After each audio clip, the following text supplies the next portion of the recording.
ਇੱਥੋਂ ਰਾਵੀ ਪਾਕਿਸਤਾਨ 'ਚ ਦਾਖਲ ਹੁੰਦਾ ਹੈ ਔਰ ਇੰਡੀਆ ਦਾ ਝੰਡਾ ਤਾਂ ਨਜ਼ਰ ਆ ਰਿਹਾ ਹੈ। ਪਾਕਿਸਤਾਨ ਵਾਲੀ ਸਾਈਡ ਤੋਂ ਤੁਹਾਨੂੰ ਸੀਨ ਦਿਖਾਏ ਜਾ ਰਹੇ ਨੇ ਔਰ ਬਾਰਡਰ ਏਰੀਆ 'ਚ ਲੋਕੀ ਦੇਖੋ ਬੱਕਰੀਆਂ ਚਰਾ ਰਹੇ ਨੇ, ਖੇਤੀਬਾੜੀ ਕਰ ਰਹੇ ਨੇ। ਇਹ ਆ ਗਿਆ ਪਾਕਿਸਤਾਨ ਦਾ ਉਹ ਇਲਾਕਾ ਜਿੱਥੋਂ ਦਰਿਆਏ ਰਾਵੀ ਇੰਡੀਆ ਵਾਲੀ ਸਾਈਡ ਤੋਂ ਪਾਕਿਸਤਾਨ ਵਾਲੀ ਸਾਈਡ 'ਚ ਦਾਖਲ ਹੁੰਦਾ ਹੈ। ਇਹ ਬੰਨ ਥੱਲੇ ਜਾ ਕੇ ਤੁਹਾਨੂੰ ਮੈਂ ਦਰਿਆ ਵਿਖਾਲਣਾ, ਫਿਰ ਤੁਸੀਂ ਦੇਖਿਓ ਦਰਿਆ 'ਚ ਪਾਣੀ ਕਿੰਨਾ ਹੈ ਔਰ ਇਹ ਕਿਹੜਾ ਇਲਾਕਾ ਹੈ। ਸਾਰੀ ਤਫਸੀਲ ਤੁਹਾਨੂੰ ਦੱਸ ਦਿਆਂ, ਲੇਕਿਨ ਇਹ ਜ਼ਰਾ ਦੇਖਣਾ ਤੁਸੀਂ ਸਾਹਮਣੇ। ਇਹ ਆ ਗਿਆ ਜਨਾਬ ਬਿਲਕੁਲ ਸਾਹਮਣੇ ਇੰਡੀਆ ਦਾ ਇਲਾਕਾ, ਵਿੱਚ ਦਰਿਆਏ ਰਾਵੀ, ਔਰ ਇਹ ਪਾਕਿਸਤਾਨ ਦਾ ਇਲਾਕਾ ਤੁਹਾਨੂੰ ਦਿਖਾ ਰਿਹਾ। ਜਦੋਂ ਸੈਲਾਬ ਹੁੰਦਾ ਤੇ ਜਿਸ ਜਗ੍ਹਾ ਤੇ ਮੈਂ ਚੱਲ ਰਿਹਾ ਵਾਂ ਇੱਥੇ ਵੀ ਪਾਣੀ ਹੁੰਦਾ ਏ। ਇਹ ਦੇਖੋ ਵਹਿਲ ਪਏ ਨੇ ਪਾਣੀ ਦੇ, ਕਿਉਂਕਿ 2-3 ਦਿਨ ਪਹਿਲੇ ਇੱਥੇ ਪਾਣੀ ਦਾ ਜਿਹੜਾ ਭਾਅ ਥੋੜਾ ਜ਼ਿਆਦਾ ਸੀ। ਹੁਣ ਪਾਣੀ ਹੋਰ ਥੋੜਾ ਪਿੱਛੇ ਚਲਾ ਗਿਆ ਏ। ਤੇ ਇਹ ਜਨਾਬ ਦਰਿਆਏ ਰਾਵੀ ਉਹ ਹੀ ਹੈ ਜਿਹੜਾ ਕਿ 1947 ਨੂੰ ਹਿੰਦੂ ਸਿੱਖ ਕ੍ਰਾਸ ਕਰਕੇ ਤੇ ਪਾਕਿਸਤਾਨ ਛੱਡ ਕੇ ਇੰਡੀਆ ਚਲੇ ਗਏ, ਤੇ ਮੁਸਲਮਾਨ ਇਹ ਦਰਿਆਏ ਰਾਵੀ ਕ੍ਰਾਸ ਕਰਕੇ ਤੇ ਇੰਡੀਆ ਤੋਂ ਪਾਕਿਸਤਾਨ ਆਏ। ਤੇ ਇਹ ਆ ਗਿਆ ਮੈਂ ਬਿਲਕੁਲ ਇਹਦੇ ਕਿਨਾਰੇ ਵਾਲੀ ਸਾਈਡ ਤੇ। ਸੁਰਖ ਰੰਗ ਦਾ ਠਾਠਾ ਮਾਰਦਾ ਹੋਇਆ ਪਾਣੀ ਇਹ ਕਟਾਓ ਦੇ ਨਾਲ ਇੱਥੋਂ ਨਾਰੋਵਾਲ ਦਾ ਇਲਾਕਾ ਹੈ, ਲੇਕਿਨ ਅੱਗੇ ਫਿਰ ਇਹ ਲਾਹੌਰ ਵਾਲੀ ਸਾਈਡ ਨੂੰ ਚਲਾ ਜਾਏਗਾ। ਫਿਰ ਅੱਗੇ ਆਹਿਸਤਾ ਆਹਿਸਤਾ ਮੁਖਤਲਿਫ ਸ਼ਹਿਰਾਂ ਪਿੰਡਾਂ 'ਚ ਹੁੰਦਾ ਹੋਇਆ ਦੂਸਰੇ ਦਰਿਆਵਾਂ ਦੇ ਨਾਲ ਮਿਕਸ ਹੁੰਦਾ ਹੋਇਆ ਸਮੁੰਦਰ 'ਚ ਚਲਾ ਜਾਏਗਾ। ਤੇ ਇਹ ਕਿਹੜੇ ਰਸਤੇ ਨੇ? ਇਹ ਸਾਹਮਣੇ ਇੰਡੀਆ ਦਾ ਬਾਰਡਰ ਹੈ ਔਰ ਇਹ ਸਾਰਾ ਕੁਝ ਤੁਹਾਨੂੰ ਦੱਸਦੇ ਆ, ਲੇਕਿਨ ਇਹ ਪਹਿਲੇ ਤੁਹਾਨੂੰ ਪਾਣੀ ਦਾ ਮੈਂ ਬਹਾਓ ਦਿਖਾ ਦਿਆਂ। ਇਹ ਰਸਤਾ ਕੱਚਾ ਰਸਤਾ ਜਿਹੜਾ ਕਿ ਨਾਰੋਵਾਲ ਸ਼ਕਰਗੜ੍ਹ ਰੋਡ ਤੋਂ ਇਸ ਸਾਈਡ ਨੂੰ ਆਉਂਦਾ ਏ। ਇਹ 1947 ਵਾਲਾ ਕੱਚਾ ਰਸਤਾ ਜਿਹੜਾ ਇੰਡੀਆ ਜਾਂਦਾ ਹੁੰਦਾ ਸੀ ਔਰ ਅੱਜ ਵੀ ਕੱਚਾ ਏ। ਇਹ ਕਿੱਥੇ ਵੇ ਰਸਤਾ? ਅੱਗੇ ਬਿਲਕੁਲ ਇਹਦੇ ਦਰਿਆਏ ਰਾਵੀ ਹੈ, ਬ੍ਰਿਜ ਕੋਈ ਨਹੀਂ। ਕਿਸ ਤਰ੍ਹਾਂ ਲੋਕ ਇੱਥੋਂ ਦੀ 1947 ਦੀ ਜਦੋਂ ਪਾਰਟੀਸ਼ਨ ਹੋਈ ਤੇ ਆਪਣੇ ਬਜ਼ੁਰਗਾਂ ਨੂੰ ਲੈ ਕੇ ਗਏ। ਇੱਕ ਬੜੀ ਸੱਚੀ ਕਹਾਣੀ ਤੁਹਾਨੂੰ ਦੱਸਾਂਗਾ ਕਿ ਇਸੇ ਰਸਤੇ ਹੀ ਇੱਕ ਹਿੰਦੂ ਖਾਨਦਾਨ ਸਿੱਖ ਖਾਨਦਾਨ ਮਿਲ ਕੇ ਤੇ ਇੱਥੋਂ ਦੀ ਗਏ ਤੇ ਉਹਨਾਂ ਕਿਹਾ ਜੀ ਸਾਡੇ ਨਾਲ ਮੁੰਡੇ ਵੀ ਹੈ ਸਨ, ਹਮਲਾ ਤੇ ਕੋਈ ਨਹੀਂ ਹੋਇਆ। ਅੱਗੇ ਗਏ ਅਸੀਂ ਤੇ ਪਾਣੀ ਸੀ ਦਰਿਆ ਤੇ, ਐਸੇ ਰਸਤੇ ਯਾਰ ਜਾਣਾ ਮੈਂ ਤੁਹਾਨੂੰ ਅੱਗੇ ਵੀ ਬਹਾਲਣਾ। ਪਾਣੀ ਸੀ ਦਰਿਆ 'ਚ, ਲੇਕਿਨ ਉੱਥੇ ਸਾਨੂੰ ਇੱਕ ਬੇੜੀ ਨਜ਼ਰ ਆਈ, ਉੱਤੇ ਬੰਦਾ ਕੋਈ ਨਹੀਂ ਸੀ। ਅਸੀਂ ਪਤਾ ਕੀਤਾ ਕੋਈ ਮਲਾਹ ਮਿਲ ਜੇ, ਲੇਕਿਨ ਕੋਈ ਨਹੀਂ ਮਿਲਿਆ। ਫਿਰ ਅਸੀਂ ਉਹ ਬੇੜੀ ਨੂੰ ਆਪੀ ਹੀ ਚਲਾ ਕੇ ਜਿਸ ਤਰ੍ਹਾਂ ਵੀ ਹੈ ਤੇ ਆਪਣੀ ਫੈਮਿਲੀ ਨੂੰ ਅਸੀਂ ਇੰਡੀਆ ਲੈ ਗਏ। ਇਹ ਰਸਤਾ ਕੌਣ ਸਾ ਹੈ, ਕੀ ਇਹਦੀ ਅੱਜ ਸਿਚੁਏਸ਼ਨ ਹੈ? ਇਹ ਉਹੀ ਰਸਤਾ ਅੱਗੇ ਜਾ ਕੇ ਜਿੱਥੋਂ ਦਰਿਆਏ ਰਾਵੀ ਇੰਡੀਆ ਵਾਲੀ ਸਾਈਡ ਤੋਂ ਪਾਕਿਸਤਾਨ ਦਾਖਲ ਹੁੰਦਾ ਹੈ, ਲੇਕਿਨ ਇੱਕ ਜਗ੍ਹਾ ਤੋਂ ਪਾਣੀ ਦਾਖਲ ਨਹੀਂ ਹੁੰਦਾ ਇੰਡੀਆ ਦੇ 'ਚ। ਕਦੀ ਫਿਰ ਇੰਡੀਆ 'ਚ ਚਲਾ ਜਾਂਦਾ, ਕਦੀ ਫਿਰ ਪਾਕਿਸਤਾਨ ਚਲਾ ਜਾਂਦਾ। ਇਹ ਜਿਹੜਾ ਤੇ ਸ਼ਕਰਗੜ੍ਹ ਨਾਰੋਵਾਲ ਦਾ ਇਲਾਕਾ ਹੈ, ਇਹ ਸਾਰੇ ਦੇ ਵਿੱਚ ਜਿਹੜਾ ਪਾਣੀ ਹੈ ਨਾ ਉਹ ਪਾਕਿਸਤਾਨ ਇੰਡੀਆ ਦੇ ਵਿੱਚ ਦਾਖਲ ਹੁੰਦਾ, ਨਿਕਲਦਾ ਔਰ ਇਸ ਤਰ੍ਹਾਂ ਇਹ ਸਿਲਸਿਲਾ ਜਾਰੀ ਰਹਿੰਦਾ ਹੈ।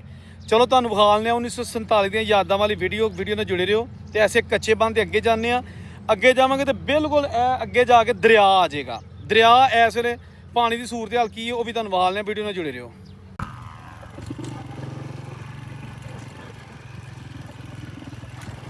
ਅੱਛਾ, ਇੱਥੋਂ ਬਿਲਕੁਲ ਕਰੀਬ ਹੀ ਦਰਬਾਰ ਸਾਹਿਬ ਕਰਤਾਰਪੁਰ ਗੁਰਦੁਆਰਾ ਸਾਨੂੰ ਨਜ਼ਰ ਆ ਰਿਹਾ ਹੈ। ਕੁਛ ਪੈਲੀਆਂ ਨੇ, ਟਰੈਕਟਰ ਵੀ ਚੱਲ ਰਿਹਾ ਹੈ।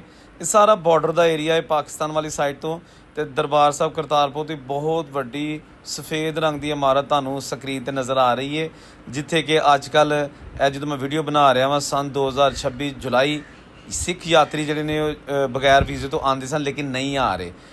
ਕੁਛ ਅਰਸੇ ਤੋਂ ਤਕਰੀਬਨ ਸਾਲ ਤੋਂ ਜ਼ਿਆਦਾ ਹੀ ਅਰਸਾ ਹੋ ਗਿਆ ਇੰਡੀਅਨ ਗੌਰਮੈਂਟ ਨੇ ਉਹਨਾਂ 'ਤੇ ਪਾਬੰਦੀ ਲਾਈ ਹੈ ਕਿ ਜੀ ਤੁਸੀਂ ਪਾਕਿਸਤਾਨ ਨਹੀਂ ਜਾਣਾ ਔਰ ਨਾ ਹੀ ਕੋਈ ਪਾਕਿਸਤਾਨੀ ਇਸ ਵੇਲੇ ਇੰਡੀਆ ਜਾ ਸਕਦਾ ਹੈ। ਖੈਰ ਚਲੋ ਇਹ ਤਾਂ ਹਕੂਮਤਾਂ ਨੇ ਪਤਾ ਨਹੀਂ ਕਿਉਂ ਆਪਣੇ ਮਕਾਸਦ ਵਾਸਤੇ ਲੋਕਾਂ ਵਿਚਾਰਿਆਂ ਦੇ ਨਾਲ ਖੇਲਦੇ ਨੇ ਪਏ। ਤੇ ਇਹ ਹੁਣ ਰਸਤਾ ਜਿਹੜਾ ਸਿੱਧਾ ਜਾ ਰਿਹਾ ਨਾ ਇਹ ਬਿਲਕੁਲ ਅੱਗੇ ਆਏਗਾ ਦਰਿਆਏ ਰਾਵੀ। ਇਸ ਰਸਤੇ 'ਤੇ ਕੋਈ ਪੁਲ ਨਹੀਂ ਹੈਗਾ, ਕੋਈ ਬ੍ਰਿਜ ਨਹੀਂ ਹੈਗਾ। ਇਹ ਜ਼ਿਲ੍ਹਾ ਨਾਰੋਵਾਲ ਦਾ ਇਲਾਕਾ ਹੈ ਔਰ ਬਿਲਕੁਲ ਤੁਹਾਨੂੰ ਪਤਾ ਹੈ ਕਿ ਨਾਰੋਵਾਲ ਸ਼ਹਿਰ ਵੀ ਬਾਰਡਰ ਦੇ ਕਰੀਬ ਹੀ ਵਾਕੇ ਦਰਬਾਰ ਸਾਹਿਬ ਕਰਤਾਰਪੁਰ ਤੇ ਨਾਰੋਵਾਲ ਦੇ ਦਰਮਿਆਨ ਦਾ ਏਰੀਆ ਕੱਕੇ ਕੀ ਇਹਨੂੰ ਕਹਿੰਦੇ ਨੇ। ਔਰ ਇਹ ਤੁਸੀਂ ਦੇਖੋ ਨਾ ਕਿ ਇਹ ਬੰਨ ਬਣਿਆ ਬੇਸਿਕਲੀ ਨਾ, ਜਿਹਦੇ ਸਾਹਮਣੇ ਜਾ ਕੇ ਬਿਲਕੁਲ ਦਰਿਆਏ ਰਾਵੀ ਆ ਜਾਏਗਾ।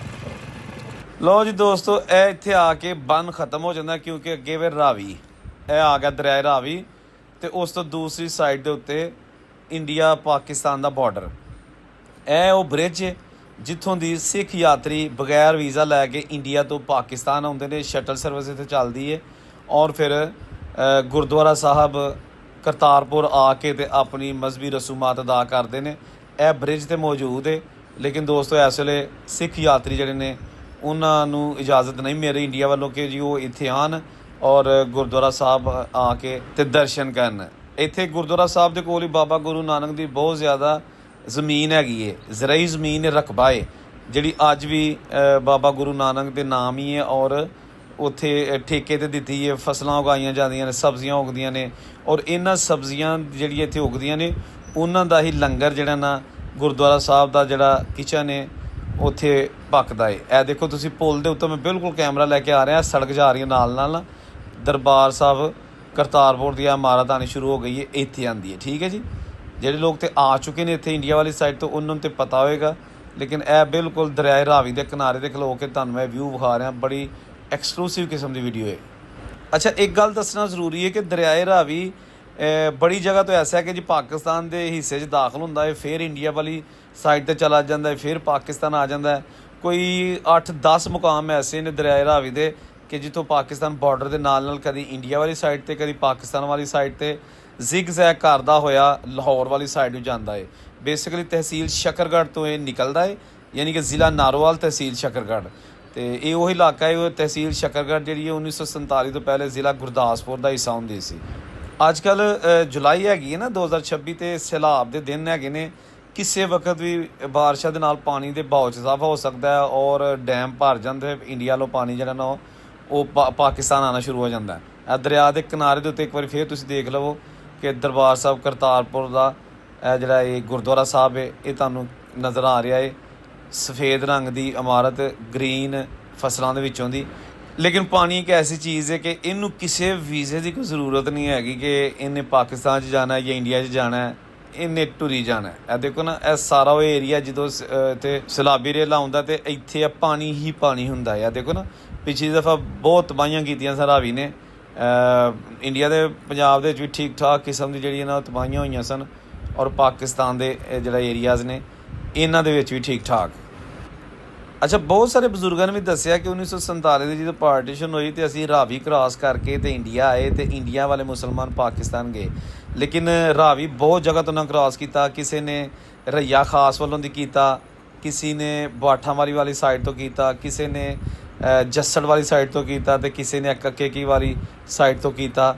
ਇਹ ਚੀਜ਼ਾਂ ਤਾਂ ਉੱਥੇ ਹੀ ਨੇ ਦੋਸਤੋ, ਲੇਕਿਨ ਨਹੀਂ ਅਤੇ ਉਹ ਵਿਚਾਰੇ ਬਜ਼ੁਰਗ, ਉਹ ਬਾਬੇ, ਉਹ ਮਾਈਆਂ, ਉਹ ਮੌਜੂਦ ਨਹੀਂ ਹੈਗੇ ਹੁਣ, ਕਿਉਂਕਿ ਉਮਰ ਦਾ ਤਕਾਜ਼ਾ ਹੈ ਕਿ ਜਿਹੜੇ ਉਦੋਂ ਬੱਚੇ ਸਨ ਉਹ ਤਾਂ ਮੌਜੂਦ ਨੇ, ਲੇਕਿਨ ਜਿਹੜੇ ਉਦੋਂ ਵਡੇਰੇ ਸਨ ਕਿ ਜਿਨ੍ਹਾਂ ਦੀ ਉਮਰ 20, 25, 30, 40 ਸਾਲ ਸੀ, ਉਹ ਹੁਣ ਵਿਚਾਰੇ ਦੁਨੀਆ ਛੱਡ ਗਏ ਨੇ, ਉਹ ਹੈ ਨਹੀਂ ਹੁਣ ਇੱਥੇ। ਇਸ ਲਈ ਜਦੋਂ ਵੀਡੀਓ ਬਣਾਈ ਦੀ ਹੈ ਨਾ, ਕੋਸ਼ਿਸ਼ ਕਰੀਦੀ ਹੈ ਕਿ ਤੁਹਾਨੂੰ ਬਜ਼ੁਰਗਾਂ ਦੀਆਂ ਯਾਦਾਂ ਵਾਲੀਆਂ ਪੁਰਾਣੀਆਂ ਵੀਡੀਓ ਵਿਖਾਈਆਂ ਜਾਣ।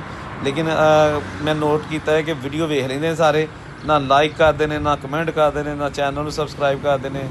ਇਹ ਫਿਰ ਉੱਥੇ ਮਤਲਬ ਹੀ ਕੰਮ ਹੋ ਗਿਆ ਨਾ ਕਿ ਸਾਡਾ ਮਤਲਬ ਨਿਕਲ ਗਿਆ, ਅਸੀਂ ਵੀਡੀਓ ਵੇਖ ਲਈਏ।